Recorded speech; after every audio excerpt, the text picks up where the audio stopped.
Hi guys! Welcome back again to my channel at for today's video may bagong loan application na naman akong nakita na ads nga online at nagpapaloan ng 10,000 pesos up to 30,000 pesos. So dito kahit na bago na-aprubahan na ako agad at mabilis lang din yung pag-a-apply. So kung gusto nyong malaman kung ano yung loan application na to, kung legit ba or hindi, kung nagpo-post ba to online or nagko-contact sa my contact references, if ever na ma-late ka ng pagbabayad, ay malalaman nyo yan lahat dito. At baka nakikita nyo na din yung ads na to online, kaya wag na wag muna kayo magta-try. I-check nyo muna kung talagang matutulungan kayo nito or hindi. Congratulations nga pala dito sa may nasa community spotlight ko. Ayan, dahil super active sila.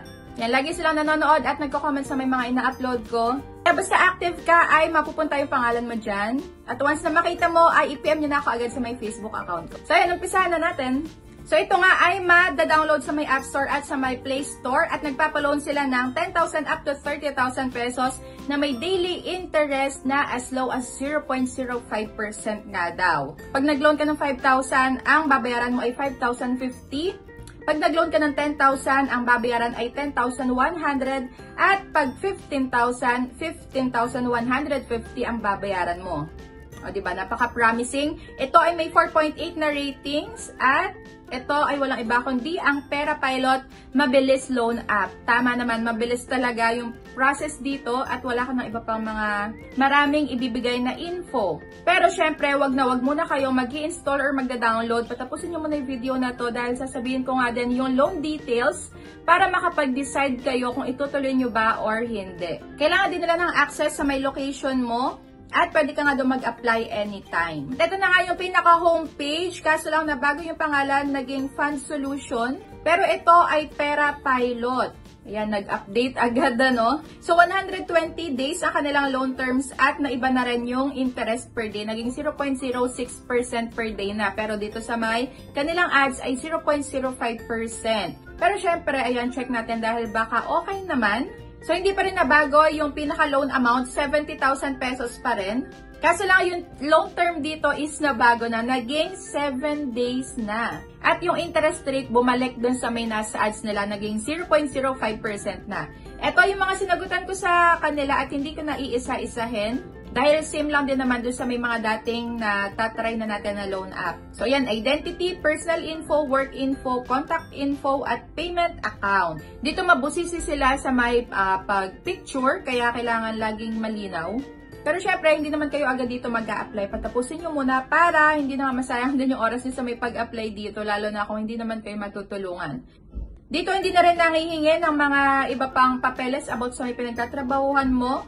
Pero kung student ang pipiliin mo dito sa may profession, kailangan mo pa rin ilagay yung work experience, monthly income, salary at job type saka address ng pinagtatrabahuhan. Kahit na student ka pa lang.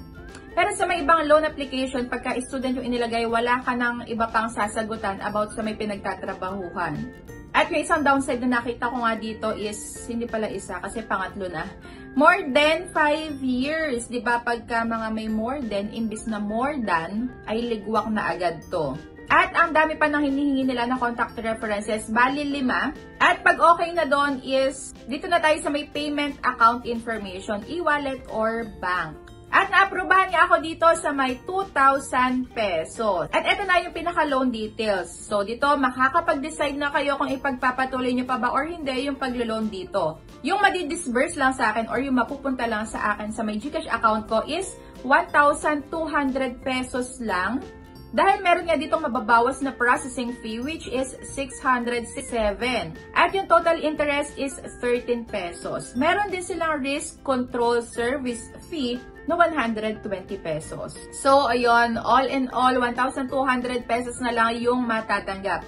Ipagpapatuloy nyo pa ba or hindi? Nasa sa inyo yung desisyon dahil kayo naman yung magbabayad ng ilo-loan nyo. Pero para sa akin is malaki ang makakatas na to. Kung nangailangan ka ng 2,000 pesos, huwag ka munang masiyahan dahil hindi mo yan buong makukuha. So, buti na lang meron ditong account cancellation. If ever na hindi ka na magtutuloy, pwede mong i-account cancellation yan. Pindutin yung account cancellation at i-confirm itong nasa ibaba. So ako hindi ko na ipinagpatuloy yung pag-apply ko dito kahit na nabigyan nila ako ng 2,000 pesos na credit. Dahil automatic pag kinonfirm mo yan, mapupunta na yan sa may GCash account mo. So ayan, bago kayo mag-confirm, make sure lang na mababayaran nyo yung iloloan nyo dun sa may due date na ipinakita sa inyo. Dahil kung hindi, maaari kayong makatanggap dyan ng pananakot or tawag, text sa iba't ibang number gamit yung iba't ibang numbers. So yun naman talaga yung pinaka-consequence, kaya be a responsible borrower pagka hindi kayang bayaran doon sa may due date na nakita or ibinigay sa inyo, ay wag nang ipagpatuloy.